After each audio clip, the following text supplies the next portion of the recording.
Hello DD कार्यक्रम में आपका स्वागत है। हमारी बॉलीवुड की फिल्मों में ज़्यादातर एक निश्चित ढांचे में बनती हैं। हीरो या हीरोइन में से एक अमीर, एक गरीब, दो ख़ानदानों की लड़ाई, कुछ प्रेम के गीत, कुछ जुदाई के, कुछ फाइट सीन्स और फिर सुखांत, दी एंड। बावजूद इसके कुछ अभिनेता, साहसी अभिनेता, खुशकिस्मत अभिनेता ऐसे हैं जो लीक से हटकर कुछ करने की कोशिश करते हैं। हमारा आज का मेहमान तेजाब या राम लखन जैसी फिल्मों में, मुंबई की भाषा में कहूँ तो टपोरी भी बन जाता है, और फिर विरासत जैसी फिल्म में एक संभ्रांत परिवार का ऐसा बेटा जो अपनी विरासत को संभालने के लिए प्रेमिका को त्याग देता है।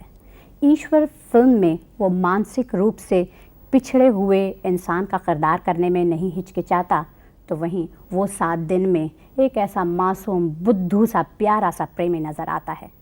लम्हे में वो अपनी प्रेमिका की बेटी का पति बनता है। तो 1942 लव स्टोरी में एक नौजवान प्रेमी से देश प्रेमी के रूप में उसका कायाकल्प होता है। फिर एक ऐसा दौर भी आता है कि इस शख्स के आलोचक इसे कहने लगते हैं फिल्में देख कर कि फिल्म का नाम बेटा नहीं बेटी होना चाहिए था, राजकुमार नहीं राजकुमारी होना चाहिए था। लेकिन इस इंसान पर कोई फ़र्क नहीं पड़ता। और अब जब ये दौर आया है कि पिछले साल इन्हें फिल्म पुकार के लिए नेशनल अवार्ड से नवाजा गया है, तब भी इन पर कोई फ़र्क नहीं आया है। अभी भी इनके पैर ज़मीन पर ही हैं। तो हर शेड्स को फिल्म के पर्दे पर उतारने वाले इस अभिनेता का स्वागत कीजिए, अनिल कपूर का। अनिल जी, आपका हार्दिक स्वागत है हमारे प्रोग्राम हेलो डीडी में। अनिल, ये बताइए, शुरुआती दौर में तो आपको भी कड़ा संघर्ष करना पड़ा, काफ़ी मुश्किलें आईं। ऐसे समय में जबकि आपके पिता खुद फिल्म प्रोड्यूसर रहे हैं, कभी गुस्सा नहीं आया? लोग अपने अपने बेटों को लॉन्च कर देते हैं और आपके लिए आपके पिताजी ने कोई फिल्म ही नहीं बनाई। मुझे याद है कि मेरे पिताजी दाढ़ी बना रहे थे, तो मैंने कहा कि मैंने पहले ही कहा, पिताजी से कहा कि मुझे लगता नहीं कि आप मेरे लिए फिल्म बना सकते। हाँ, बिल्कुल सही कहा बेटा कि मैं अफोर्ड नहीं कर सकता तेरे लिए फिल्म बनाना। तो मतलब मुझे मालूम था डैड कि आप मेरे लिए फिल्म नहीं बना सकते क्योंकि you can not afford to do it. तो मैंने बोला मैं खुद ही काम की तलाश में जा रहा हूँ आज से। मेरे ख्याल से ये काफ़ी अरसे की बात है। और मैंने अपना एक थैला उठाया, पहले वीडियो और सेट ये सब चीज़ें नहीं होती, तो थैले में अपनी तस्वीरें डाली और अपने फेरी पे निकलता था मैं रोज़ सुबह। हर मतलब होता ना कि जितने भी ऑफिसेज हैं मुंबई के, उस सब ऑफिसेज में जाता था और काम मांगता था, अपनी तस्वीरें दिखाता था। कुछ लोग मुझे बोलते थे चल खड़ा हो जा, तेरी हाइट क्या है। मैंने, और एक ऐसा भी प्रोड्यूसर था जो उसने कुछ मेरी हाइट 25 बार पूछी होगी। वो 25 बार में उससे मिला, 25 बार मेरी हाइट, क्योंकि वो भूल जाता था, इतने लोग उसे मिलने आते थे। तो हम तस्वीरें दिखाते, कभी बोलते कोई एक्टिंग करके दिखाओ, तो एक्टिंग करके भी दिखाता था मैं। तो ये सब चीज़ें होती थी उन दिनों में। कोई फिल्म नहीं होती, मतलब होता ना क्या वीडियो पे। आजकल तो ये है ना कि टेलीविजन सीरियल्स करते हैं कलाकार, तो टेलीविजन सीरियल से उन्हें काम मिलता है, यू नो वीडियो ले जाते हैं अपना। तो उस वक्त ऐसी चीज़ें नहीं होती थी। प्रोड्यूसर का बेटा लोगों के चक्कर काट रहा है, लोगों को अपनी तस्वीरें दिखा रहा है, मगर वो कह रहा है मुझे काम है, वो ईगो हर्ट नहीं होता था, तकलीफ नहीं होती? देखिए कितने ऐसे प्रोड्यूसर्स हैं हिंदुस्तान में आज भी, जो प्रोड्यूसर्स मेरे ख्याल से वो जिनके बेटे होंगे मगर they can not afford to make films for their sons. इसी प्रोड्यूसर का मतलब प्रोड्यूसर मतलब बड़ा प्रोड्यूसर होना पड़ता है, सक्सेसफुल प्रोड्यूसर होना चाहिए। And my father was a good producer, he was a good producer, but he could not afford, मतलब वो मतलब अफोर्ड नहीं कर सकते थे कि मेरे लिए फिल्म बनाए। तो और मैं भी चाहता था कि मैं खुद ही कुछ करूं, मैं अपने आप को कुछ मतलब ना, मैं समझता था कि अगर मैं खुद ही अपने आप को इस्टेब्लिश कर सकूं तो मुझे एक सेटिस्फैक्शन मिलेगी। शुरुआती दौर में पहली फिल्म कैसे मिली थी आपको?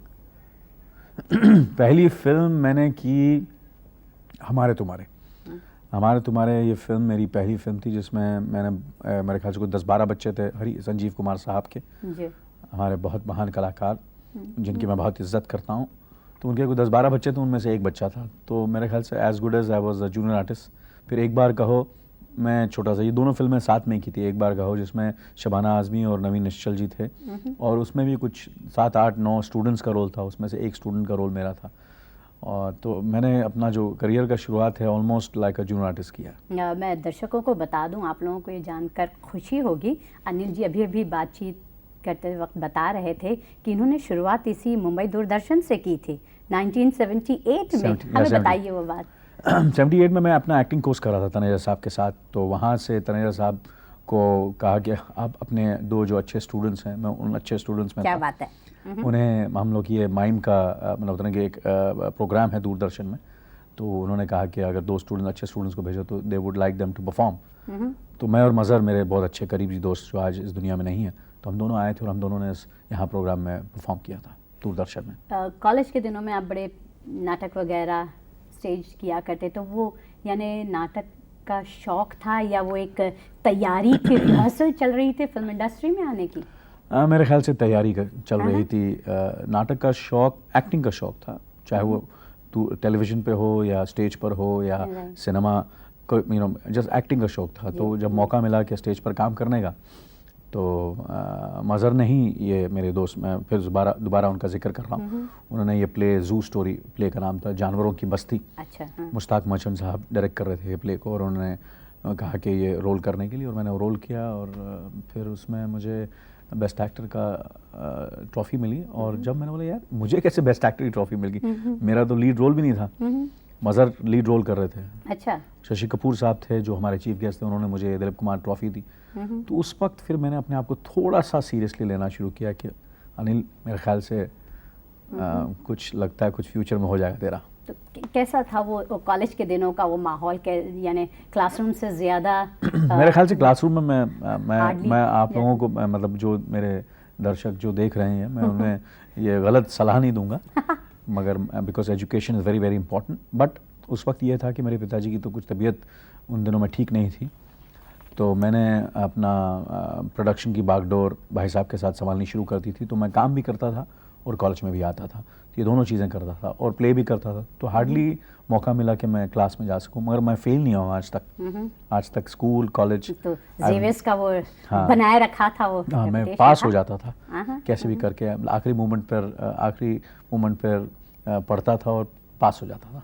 क्या बात है। अच्छा, अगला फ़ोन आपके लिए पुणे से है, अर्चना का। हेलो अर्चना। हेलो।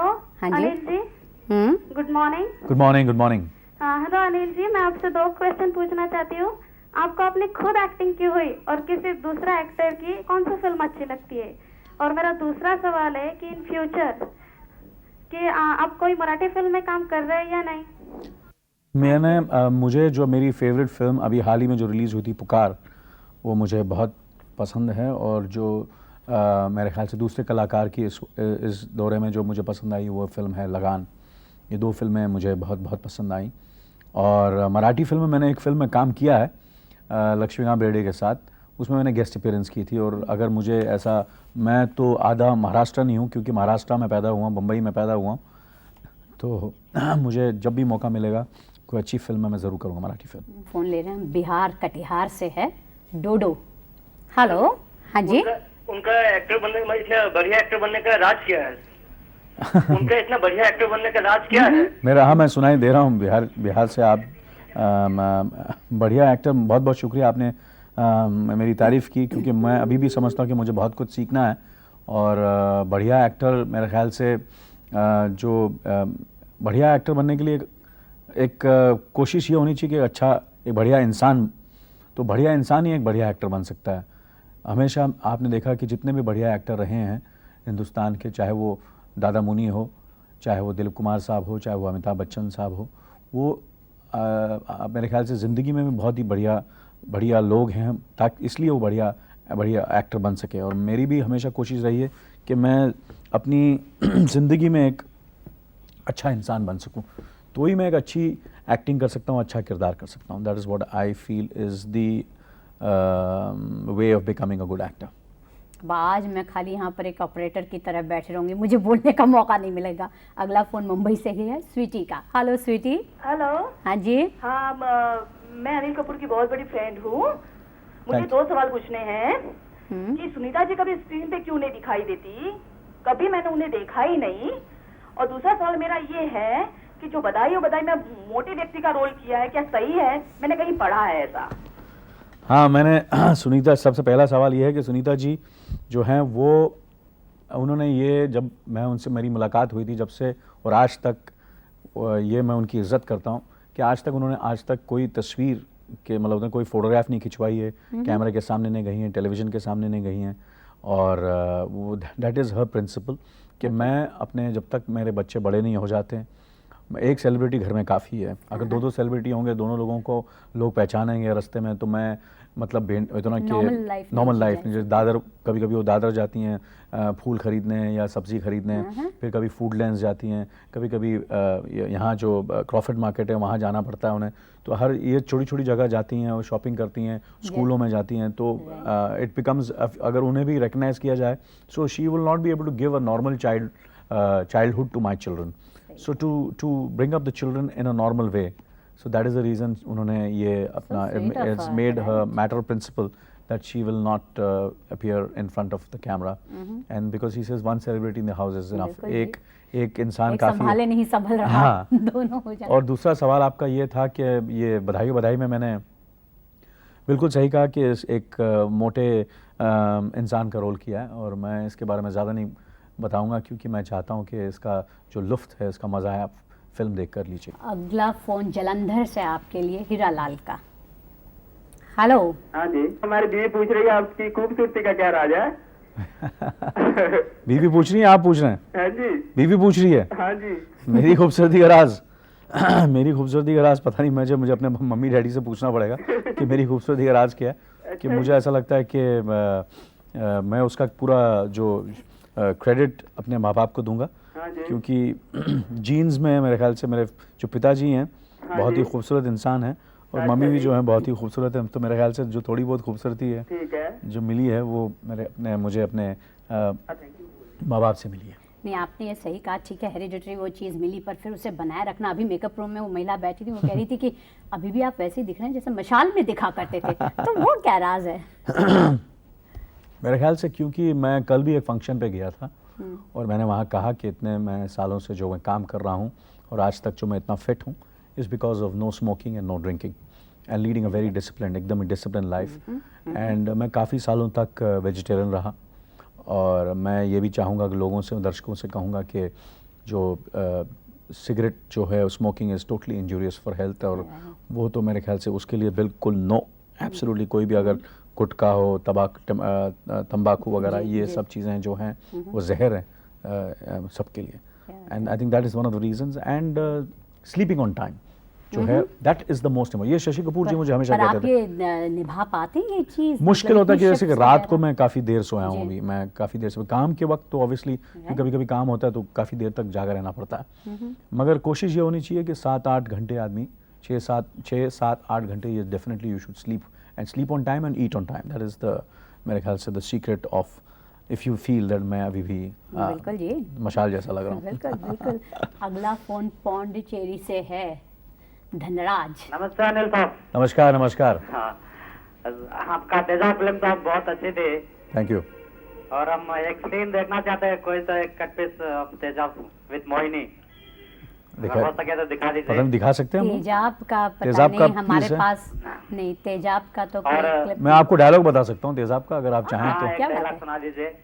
और बाकी 2 लाइन कन्नड़ फिल्म किए थे पल्लवी अनुपल्लवी। अच्छा, देखी थी आपने पल्लवी अनुपल्लवी? हाँ जी। अच्छा, कैसी लगी थी आपको? मेरे को ये समझ में आपको क्यों करना पड़ा ये फिल्म है सवाल। मैं इसलिए करनी पड़ी वो फिल्म क्योंकि यहाँ कोई मुझे काम दे नहीं रहा था। तो मैं जैसे कि मैंने अभी इस इंटरव्यू से पहले कहा कि मैं दर बदर भटक रहा था, एक ऑफिस में जा रहा था कि मुझे कोई काम दे। तो मैंने उस वक्त एक तेलुगु फिल्म मिली जो बापू साहब ने डायरेक्ट की थी। वो तेलुगु फिल्म फिर मणिरत्नम साहब, जिनकी ये पहली फिल्म थी कन्नड़ा। मणिरत्नम जी का तो नाम सुना होगा आपने, बहुत मशहूर, बहुत बड़े डायरेक्टर हैं। अभी पौंडीचेरी में मैं पिछले 5 साल से। हाँ, तो उनकी पहली फिल्म थी ये कन्नड़ा फिल्म। तो उन्होंने ये फिल्म देखी, तेलुगु फिल्म, और उन्होंने वो समझे कि मैं कोई तेलुगु एक्टर हूँ। तो उन्होंने उस डायरेक्टर बापू साहब को फ़ोन किया कि ये कौन है, तो बोला ये तो बम्बई में रहता है, अनिल कपूर। तो जब उन्होंने, मणिरत्नम जी ने मुझे यहाँ फ़ोन किया बम्बई में, फिर मेरी मुलाकात उनसे मद्रास में हुई। और फिर मैंने कन्नड़ा फिल्म की, हिंदी में कोई काम दे नहीं रहा था, तो मैंने बोला है तो हिंदुस्तानी, चाहे कन्नड़ा हो या चाहे वो तेलुगु हो, हिंदुस्तानी फिल्मों में काम करना है। तो मैंने कहा कि क्यों नहीं, मैं यहाँ काम नहीं मिलेगा तो मैं तेलुगु स्टार बन जाऊँगा, या तेलुगु एक्टर बन जाऊँगा, या कन्नड़ा एक्टर बन जाऊँगा, बनना हिंदुस्तानी एक्टर है। आपने उनसे वादा किया आप तेजाब का कोई डायलॉग मेरी आवाज़ अभी थोड़ी गड़बड़ है, मैं 2 लाइन सुना सकता हूँ। ये डायलॉग जो कोर्ट सीन में डायलॉग था, हाँ मैं तेजाब हूँ, हाँ मैं तेजाब हूँ, मैं कबूल करता हूँ मैं तेजाब हूँ, इससे ज़्यादा मैं नहीं सुनाऊंगा। अच्छा, ये बताइए कब ऐसा महसूस होने लगा आपको कि yes I am Anil Kapoor, लोग मुझे पहचानने लगे हैं, सेलिब्रिटी बन रहा हूँ मैं? वो आज तक मैंने महसूस नहीं किया। नहीं जी, मैं सच्ची कह रहा हूँ, मुझे आज तक कभी पता ही नहीं चला कि मैं एक सेलिब्रिटी हूँ या मैं एक लोग जिस तरह कि मुझे लोग इतना प्यार करते हैं, इतना लोग इज्जत कर देते हैं, मगर मुझे समझ नहीं आते ये क्यों हो रहा है आज तक। जनरली मैं कह रहा हूँ, कल भी मैं किसी अपने दोस्तों के साथ बैठा हुआ था कि like they were telling me कि यू बीन इतने सालों से you been such a big star and major star. मुझे महसूस ही नहीं है। मुझे तो अभी भी लगता है कि मैं सेंट जेवियर्स कॉलेज में हूँ, या मैं चेंबूर में जब पढ़ता था स्कूल में, या जब मैं अपनी गर्लफ्रेंड जो आज मेरी पत्नी है उन्हें मिलने में चेंबूर से नेपेंसी रोड जाता था, बस में जाता था 8 लिमिटेड। तो उसी वक्त सुबह निकलता हूँ, काम करता हूँ, शाम को आता हूँ, कभी अपने दोस्तों से मिलता हूँ, काम करता हूँ और बस सो जाता हूँ। और कभी कभार छुट्टियों पे चला गया, कभी दोस्तों के साथ बैठ के थोड़े मज़े ले लेता हूँ, कभी फैमिली के साथ, कभी बच्चों के साथ। Life goes on. I'm enjoying myself, and I think that must be one of the reasons that like time has just passed and पता ही नहीं चला कि इतने साल गुजर गए। और अभी भी ऐसा लगता है कि I feel कि मैं अभी भी एक नया कलाकार हूँ, बहुत कुछ सीखना है। अभी भी नर्वस हो जाता हूँ शॉट से पहले कि डायलॉग मैं बोल सकूँगा कि नहीं, ये परफॉर्म कर सकूँगा नहीं, ये काम कर सकूँगा कि नहीं। आज भी वो टेंशन रहती है, आज भी वो नर्वसनेस रहती है और वो इनसिक्योरिटी रहती है। अच्छा, अगला सवाल कर रहे हैं आसाम से David. Hello David. Anil Kapoor ji. हाँ जी। मैं आपका मामा बोल रहा हूँ। हाँ जी। मामा जी, हम मिस्टर इंडिया का डायलॉग थोड़ा सुनना चाहते हैं आपसे। मिस्टर इंडिया का डायलॉग? हाँ हाँ। अच्छा, मिस्टर इंडिया का डायलॉग मुझे पता नहीं याद है कि नहीं, मगर उसका गाना अनिल कपूर जी। हाँ, उसका गाना याद है। हाँ, क्या बात है। जिंदगी की यही रीत है, हार के बाद ही जीत है। और मुझे लगता है कि रियल लाइफ में भी हमेशा ये है कि हार के बाद आदमी को you should never lose hope. अच्छा, अगला सवाल मुंबई से ही कर रहे हैं विवेक। हेलो विवेक। नमस्ते अनिल जी। नमस्कार। आपके मैं एक फैन हूँ और आपकी फिल्में मैं देखते आ रहा हूँ। हाँ जी। तो मुझे ऐसा महसूस होता है जैसे जैसे आप मैच्योर होते जा रहे हैं, आपका अभिनय में बहुत अच्छी प्रगल्भता जिसे हम कहेंगे ये आने लगी है।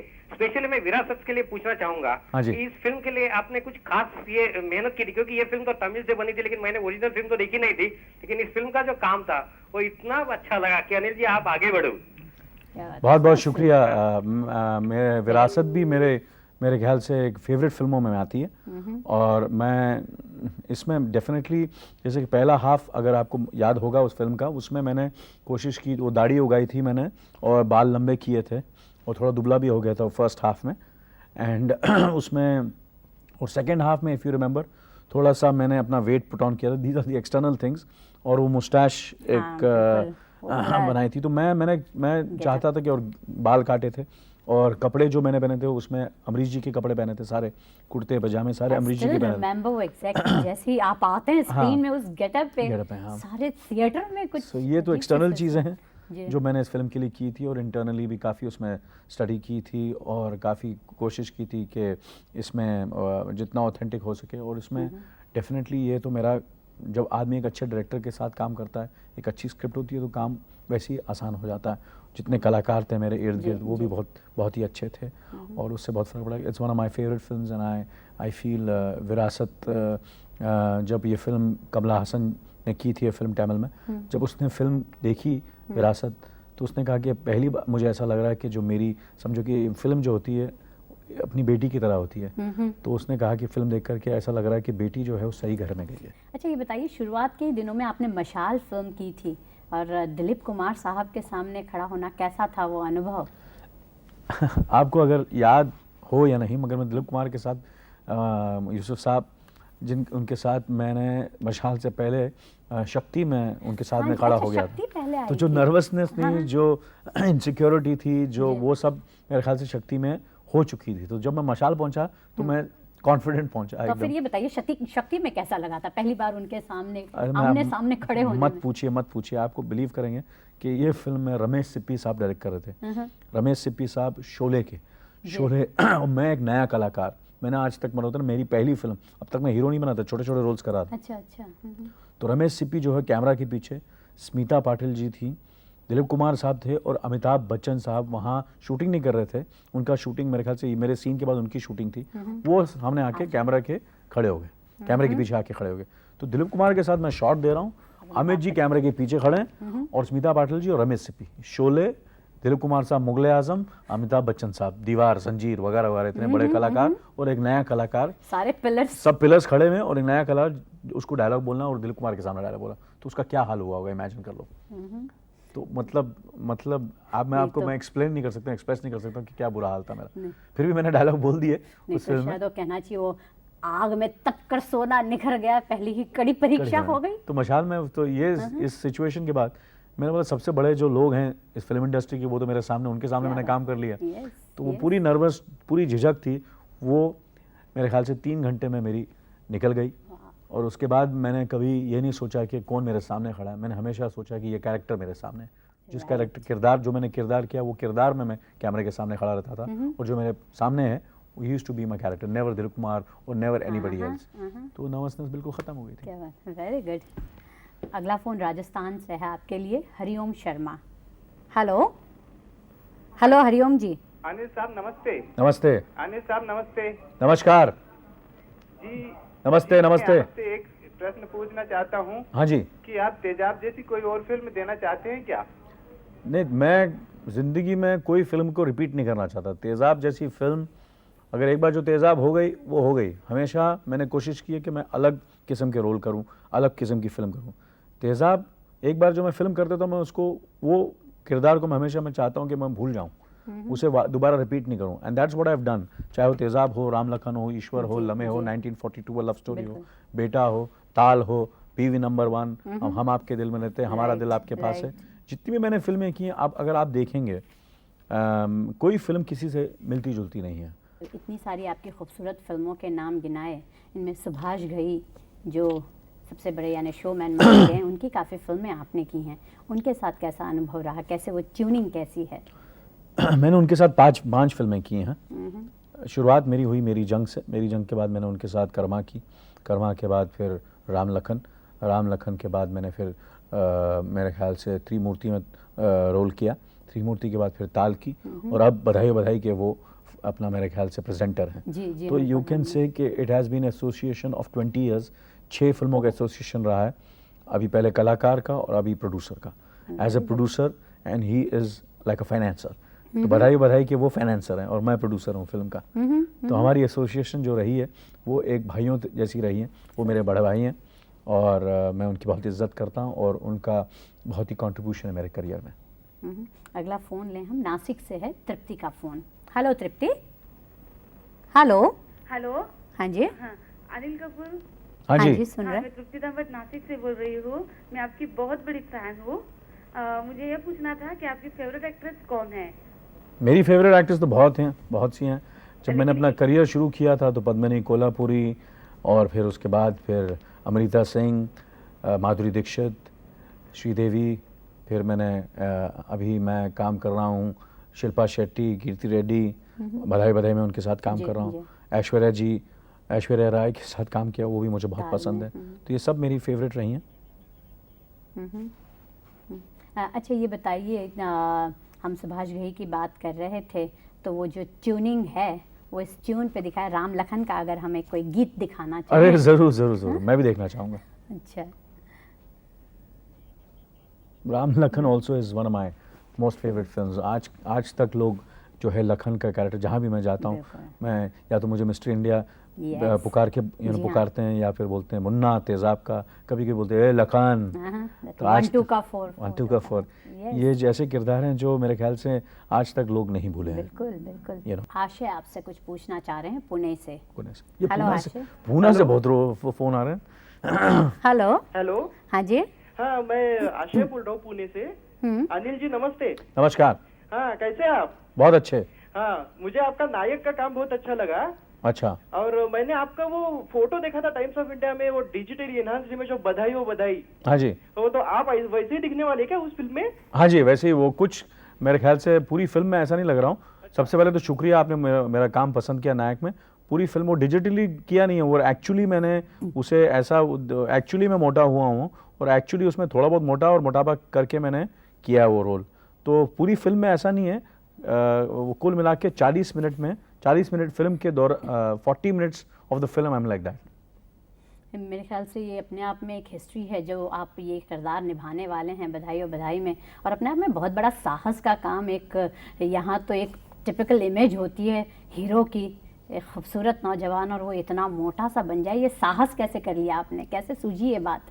मुझे लगता है कि ज़िंदगी में अगर कुछ बनना है, कुछ तरक्की करनी है या कुछ ऐसा अपना, मुझे ऐसा लगता है कि आई फील और anything unless you don't take risk, अगर आप ये रिस्क नहीं लेंगे ज़िंदगी में तो मुझे लगता है कुछ नहीं कर सकेंगे। मैंने अपने करियर में हमेशा रिस्क लिया, चाहे वो ईश्वर हो, चाहे वो विरासत हो।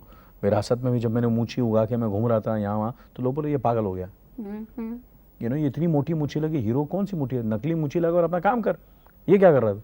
जब 1942 में लम्हे में मैंने मूछें निकाल दी तो बोला कि ऐसे कैसे, राज कपूर साहब ने कभी अपनी मूछें निकाली थी, शत्रुघ्न सिन्हा ने अपनी मूछें निकाली। एक तो मूछे के साथ लोगों ने तेरे को एक्सेप्ट किया। सबसे पहले तो काफ़ी फिल्म मेकर्स ऐसे भी थे कि मूछे वाला हीरो जो है बहुत बड़ा कलाकार नहीं बनता, बहुत बड़ा स्टार नहीं बनता, जितने भी बड़े कर, तो उनको सबसे पहले मैंने गलत साबित किया। उसके बाद मैंने मूछें निकाल दी, तो उन्होंने कहा ये मूछें निकाल के घूम रहा है, और आज भी लोग लम्हे को पसंद करते हैं, और इतनी बड़ी, it was a very very big success in overseas. And तो अभी ये तो जब तक कभी कभी कुछ रिस्क होते हैं जो बहुत सक्सेसफुल होते हैं, और ऐसी चीज़ें जब आप करो तो उसमें जो आपको जो सेटिस्फैक्शन मिलती है, which you know you feel I said I have done something different, I have taken a risk and people have accepted and liked you. So उसमें एक, और अगर आप नहीं भी लोगों ने पसंद किया, लोगों ने रिजेक्ट किया, ठीक है, आपको अगला रिस्क, उसका मतलब ये नहीं कि आप रिस्क लेना बंद कर दें, वो भी गलत होगा।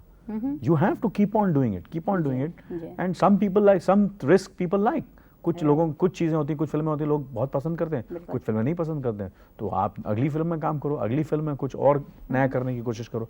मगर हमेशा मुझे लगता है कि अपने कलाकार, अपने करियर में, अपने फिल्मी करियर में रोल्स के हिसाब से अदरवाइज यू गेट, उतना आदमी फिर उसी में, उसी दायरे में फंस जाता है, फिर लोग बोर हो जाते हैं, यार ये अनिल जो भी फिल्म अलग सेम कर रहा है, जैसे बहुत से कलाकारों के साथ हुआ है। और मैंने हमेशा कोशिश की from the beginning of the career, अगर वो 7 दिन रिलीज हुई तो 7 में मशाल रिलीज हुई, अगर वो 7 दिन में भोले वाले का रोल है तो मशाल में एक एग्रेसिव गुंडे का रोल किया। राम लखन रिलीज हुई जिसमें मैंने एक बदमाश लड़के का रोल, एक शरारती लड़के का रोल है, तो साथ में ईश्वर रिलीज हुई, समझे ना। जैसे बीवी नंबर रिलीज हुई जिसमें मैंने एक कॉमेडियन का रोल किया, तो साथ में ही एक पुकार सीरियस फिल्म रिलीज हो गई। तो ये हमेशा मैंने केप्ट ऑन बैलेंस बनाया रखा, हमेशा कोई एक सेट इमेज नहीं की, कॉमेडियन की इमेज या रोमांटिक इमेज या action image.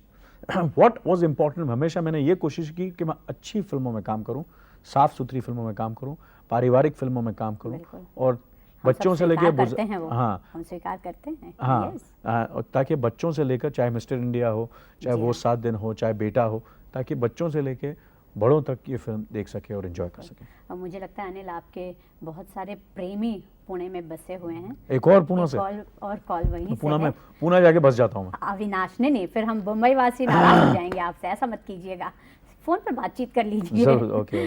Avinash, hello. Hello, हाँ जी। अनिल जी। हाँ जी, very good morning. Good morning. मेरा सवाल थोड़ा सा हटके है। हाँ जी। मैं आपको ये पूछना चाहूंगा कि अगर आप जो डांस करते हैं अलग अलग पिक्चरों में, हाँ जी, वो आपका एक अलग ही स्टाइल है। हाँ जी, तो वो ये जो स्टाइल है, अभी हमने राम लखन का भी क्लिपिंग देखा, हाँ जी, तो वो ये जो अलग स्टाइल है आपने खुद जानबूझकर डेवलप किया है या वो आपसे हो गया? मेरे से हो गया है। हाँ? हो गया, और ये गलती से हो गया, क्योंकि ये जो और स्टाइल बन गया। हाँ जी, ये राम लखन जो फिल्म है, हमने कम से कम 15 बार देखी होगी। अच्छा, लेकिन फिर भी उससे दिल नहीं भरता। बहुत बहुत और शुक्रिया, इसके लिए आपको बहुत बहुत बधाई हो, बधाई। बधाई हो, बधाई। शुक्रिया, थैंक यू वेरी मच। जैसे आपने अभी बातचीत के दौरान बताया, फिल्मों के लिए आप कभी दुबले भी हो जाते हैं, मोटे हो जाते हैं, मूछें रख भी लेते हैं, निकाल भी देते हैं, बाल कटवा देते हैं, कभी बाल लंबे रखते हैं, कभी छोटे रखते हैं। इसके अलावा सुना आप बहुत सारे स्टंट भी खुद ही कर लेते हैं। तो हाँ, वो रूप की रानी चोरों का राजा, वो जो ट्रेन वाला सीक्वेंस वो आपने खुद किया था, सुना। ट्रेन वाला और एक बार आपने फ्रैक्चर भी कर लिया अपना पैर। तो जब होते हैं स्टंटमैन, तो नहीं लगता कि उन्हें इस्तेमाल किया जाए? कभी कभी ऐसा लगता है कि कर दो। जैसे पुकार में भी बहुत स्टंट्स किए, नायक में बहुत स्टंट किए, बेटा में बहुत बड़ा स्टंट किया था, रूप की रानी में तो बहुत ही बड़ा स्टंट किया था, उसमें काफ़ी मतलब तो कभी कभी ऐसा लगता है कि मुझे ऐसा लगता है कि हमेशा तो नहीं करना चाहिए, क्योंकि टू मच ऑफ बहुत पैसे हमारे ऊपर सर पे लगे रहते हैं, तो it is a very big risk. और काफ़ी फैमिलीज़ डिपेंड करती हैं, क्योंकि अगर मुझे कुछ हो जाता है या मुझे चोट लग जाती है, शूटिंग कैंसिल हो जाती है, तो काफ़ी families will be affected, because जितने लोग उस कंपनी में उस फिल्म के काम करते हैं तो उनको डेफिनेटली कुछ लोग होते हैं जिनकी रोज़ी इनकम होती है every day on daily wages, तो उनको काफ़ी नुकसान पहुंच सकता है अगर मैं बीमार पड़ जाता हूं या कुछ मुझे हो जाता। जैसे कि मैं जब शूटिंग कर रहा था, हाँ, एक फिल्म थी मैंने की थी हमला, उसमें मेरी जो है टांग टूट गई थी, तो 2.5-3 महीने मैं घर पे था, तो उस वक्त काफ़ी फिल्मों को नुकसान हुआ था। सो आई फील आई वुड, जब आपके पास डबल्स हैं, स्टंटमैन हैं, तो आपको करने की ज़रूरत नहीं है इतने बड़े स्टंट्स, मगर क्या होता है कभी कभी जोश आ जाता है, चलो करके देख लेते हैं, तो इस तरह मैंने काफ़ी स्टंट्स किए हैं फिल्मों में। अगला फ़ोन मुंबई से ही है, रश्मि का। Hello Rashmi. Hello hello Anil, hello, good morning Anil ji. Good morning. मैं आपकी बहुत बड़ी फैन हूँ और मैं आपसे ये क्वेश्चन पूछना चाहती हूँ, आपने ताल में शामक दावर ने कोरियोग्राफी की थी ताल में, तो उनके साथ काम करके आपको कैसा लगा? और मुझे ताल का एक मीन्स कोई डांस सीक्वेंस देखना है, एक्चुअली मैं भी उसी इंस्टीट्यूट में डांस सीख रही हूँ। देखिए, ताल जो फिल्म थी उसमें शामक, मैं दावे के साथ कह सकता हूँ कि ताल की सफलता में शामक का भी काफ़ी हद तक काफ़ी बड़ा हाथ था। जो उसके गाने की कॉम्पोजिशंस और जो कोरियोग्राफी उन्होंने की थी, जो मुझे भी बहुत पसंद है। और ताल की क्लिपिंग मेरे ख्याल से आप लोगों के पास शायद नहीं है। रमता जोगी उन्होंने किया था? रमता जोगी सरोज जी ने किया था। अच्छा। रमता जोगी सरोज जी ने किया था। बाकी काफ़ी दूसरे 3-4 गाने शामक ने किए थे और कुछ गाने अहमद ने किए थे। अच्छा। तो मुझे लगता नहीं कि क्लिपिंग्स होगी दूरदर्शन के पास, मगर मेरे ख्याल से जब आएगी तो ज़रूर दिखा देना। अनिल, मैं एक बात पूछना चाही थी आपसे, मतलब आप सिर्फ आप ही के लिए नहीं, इन जनरल होता यह है कि एक हीरो में एक सामान्य आदमी अपने आप को तलाशता है, ढूंढता है। वो खुद खूबसूरत नहीं है पर हीरो सामने वाला खूबसूरत हो, है ना, हर चीज़ सर्वगुण संपन्न हीरो। लेकिन आपको नहीं लगता अगर उसे जब ये पता चलता है कि नहीं डुप्लीकेट उसके लिए स्टंट कर रहा है, गाना तो कोई और गा रहा है, आंसू तो ग्लिसरीन के बह रहे हैं और ये सब, तो कहीं पर बेईमानी तो नहीं हो रही है उस दर्शक के साथ? नहीं, मुझे ऐसा लगता नहीं है बेईमानी हो रही, क्योंकि ये सब चीज़ें करने के लिए इट्स एन आर्ट। ये करने के लिए भी मेरे का कोई आम आदमी नहीं कर सकता ये, या तो आप कर सकते हैं या नहीं कर सकते हैं। तो this is also an art. Glycerine लगाने से सिर्फ आप रियल एक्टिंग नहीं, क्योंकि दर्शक जो होते हैं वो बहुत ही इंटेलिजेंट होते हैं, वो समझ जाते हैं इमीडिएटली कि ये जो है इसमें बेईमानी है कि नहीं, ईमानदारी है कि नहीं। तो उन्हें ईमानदारी से की हुई परफॉर्मेंस ही लोगों को पसंद आती है। कहीं भी थोड़ी बहुत भी बेईमानी होती है, अगर आप मेरी इंटरव्यू ले रहे हैं और उसमें भी अगर थोड़ी सी बेईमानी है मेरी बात करने में या आपकी एक प्रश्न पूछने से या मेरे जो मैं आपको जवाब दे रहा हूँ, तो लोग समझ जाएंगे कि ये दिल से बात कर रहा है, ये दिल से बात नहीं कर रहा है, ये ईमानदारी से बात कर रहा है, ये ईमानदारी से क्या बेईमानी से बात कर रहा है, वो लोग समझ जाएंगे। तो परफॉर्मेंस भी ऐसी होती है, इंटरव्यूज़ भी ऐसे होते हैं, काम भी ऐसा होता है, चाहे वो फिल्मों में हो, चाहे वो कंपनी में हो, चाहे वो ऑफिस में हो, बेईमानी 1 सेकंड में पकड़ी जाएगी जी। मेरे ख्याल से काफ़ी मैंने एक्शन किया है, काफ़ी फिल्मों में काफ़ी सीन्स किए हैं, मगर ये जो है मेरे बहुत मुश्किल सीनों में, मुश्किल लम्हों में इसे मैं मेरे ख्याल से इसे मैं गिनूँगा। ये जो सीन था नायक का, इसके लिए मैंने काफ़ी 4-5-6 महीने मेरे ख्याल से काफ़ी वर्जिश की और अपने आप को, क्योंकि पहली बार मेरे करियर में मैंने अपने कपड़े उतारे और you know almost I was without any clothes, बिना कपड़ों के मेरे को एक्शन सीन करना था। और मैं इससे काफ़ी झिझकता हूँ मेरे पूरे करियर में कि मैं अपने कपड़े उतार के मुझे लगता है कि कलाकार को जो है वो अपने आप को जो कलाकार होता है उसे ये करने की ज़रूरत नहीं है unless the role demands. Matter कितनी मैगजीन्स थे, कितने मेरे दोस्त थे जो एडिटर हैं मैगजीन्स के, उन्होंने कहा कि देखो सब जो कलाकार हैं अपने कपड़े उतार के तस्वीरें खिंचवाते हैं, तुम क्यों नहीं अपना शर्ट उतारता है यू नो और अपनी तस्वीर खिलाता है, लोगों को, लड़कियों को पसंद आता है। मैंने बोला नहीं, मैं ये नहीं करूँगा, क्योंकि मुझे ऐसा लगता है कि दिलीप कुमार साहब, यूसुफ साहब इतने बड़े कलाकार रहे हैं, देवानंद साहब इतने बड़े कलाकार रहे हैं, इतने सालों से इतने बड़े कलाकार रहे हैं, राज कपूर साहब, अमिताभ बच्चन साहब जो इतने सालों से 30-30 साल तक, 40-40 साल तक they have been top stars, पर मैंने उनकी आज तक कोई तस्वीर नहीं देखी जिन्होंने अपनी शर्ट उतारी हो या कपड़े उतारे हों, तस्वीर ज़रूरत महसूस नहीं होती। तो मैंने भी आज तक कभी महसूस नहीं किया। मैंने जब तक अगर रोल डिमांड करेगा कि रोल में, कैरेक्टर में, सीन में अगर ऐसी चीज़ होगी तो मैं ज़रूर करूँगा। और जब मैंने नायक फिल्म देखी और मुझे ऐसा लगा कि इस सीन में, इस इस सीन में ज़रूरी है, क्योंकि इसके कपड़े जो हैं, ये भाग रहा है, दौड़ रहा है, और लोग इसके गुंडे जो पीछे पड़े हुए हैं, और एक एक करके उनके कपड़े उसे पहले उसकी पैंट जला देते हैं, फिर उसकी शर्ट जला देते हैं, फिर उसकी बनियान जला देते हैं। तो अपनी जान बचाने के लिए अपने सारे कपड़े उतार देता है, और एक होता है कि छोटी सी खाड़ी किस्म की चीज़ होती है या छोटा सा पॉन्ड होता है, उसमें वो जंप करता है, और वो जो पॉन्ड में उसमें काफ़ी कीचड़ है, और कीचड़ से फिर ये बाहर निकलता है और फिर ये एक्शन करता है। इसके लिए मुझे पहली बार ये करना था, तो मैं बहुत टेंशन में था, और मुझे बहुत एक्सरसाइज करनी पड़ी, और बहुत ही मेरे ख्याल से 18 दिन तक मैंने ठंड में ये सीक्वेंस किया था। और बहुत मतलब मेरे ख्याल से मैं कॉन्स्टेंटली इस सीक्वेंस के सीन्स के दौरान मैं अपने वेट साथ में लेके घूमता था, साथ में लेके हर शॉट से पहले I used to pump my iron and give the shot, फिर बैठता था कॉन्स्टेंटली। बहुत ही मेहनत की इस सीक्वेंस के लिए मैं और बहुत ज़बरदस्त आया scene, one of my favourite scenes. हमारे यहाँ ऐसा है कि जो कैरेक्टर रोल करने वाले लोग होते हैं उनकी लाइफ तो बहुत लंबी होती है, यानी यू कैन से शताब्दियों तक वो लोग निभा सकते हैं, कर सकते हैं। हीरोइंस जो होती हैं उनकी लाइफ बहुत छोटी होती है। हीरोज़ ऑफ कोर्स बनिस्बत हीरोइंस के उनकी लाइफ कुछ लंबी होती है, पर फिर भी सैकड़ों सालों तक तो नहीं निभाया जा सकता। यानी तो अब कभी कभी थोड़ी इनसिक्योरिटी या थोड़ा डर सा नहीं लग रहा कि अब इतने सारे इंडस्ट्री में नए लड़के आने लगे हैं, तो अब कॉलेज जाने वाली वो वाले सीन करने वाली उम्र तो रही नहीं, किस तरह की फिल्में लिखी जाएंगी, कैसा कुछ बनेगा, कभी वो सुरक्षा की भावना। देखिए अपने अगर मेरा करियर देखेंगे और जिस तरह की मैंने फिल्में की हैं, मैंने पहली फिल्म से ही मैंने ये तय कर लिया था कि मैं ये कॉलेज वाले रोल्स ज़्यादा करना ही नहीं मुझे। मैंने अगर आप मेरी पहली फिल्म देखेंगे वो 7 दिन जो मैंने रोल किया, वो मेरी पहली फिल्म थी, बहुत खूबसूरत। उसमें मैंने एक म्यूजिक डायरेक्टर का रोल किया था। उस जमाने में म्यूजिक डायरेक्टर जो होता है वो मिडिल एज होता था। फिर मैंने ईश्वर की जिसमें मैंने दादा का रोल किया, फिर मैंने लम्हे की जिसमें मैं श्रीदेवी की फादर का रोल किया, फिर मैंने ताल की, तो ताल में मैंने कोई यंग बॉय का रोल नहीं किया। तो I always kept on doing characters. मैंने हमेशा पुकार हो या विरासत हो, तो हमेशा मैंने हर फिल्म में कैरेक्टर करने की कोशिश की है। कभी मेरा ऐसा नहीं रहा कि मैं कॉलेज स्टूडेंट हूँ। अगर तेजाब भी की उसमें कॉलेज स्टूडेंट का पोर्शन था, but that was also in a flashback, एक छोटा सा पोर्शन था जिसमें वो मैं कॉलेज के सीन्स थे मेरे तेजाब में। मगर पहले जो था मैंने एक दादा का रोल किया था, गुंडे का रोल किया था कि मैं जो हूँ एक मुन्ना टपोरी हूँ, मशाल में भी। तो ऐसे मैंने रोल्स किए। कभी मेरा रोमांटिक कॉलेज स्टूडेंट, तो वो मुझे कभी वो इनसिक्योरिटी ना थी ना रहेगी, क्योंकि वो इमेज है ही नहीं मेरी।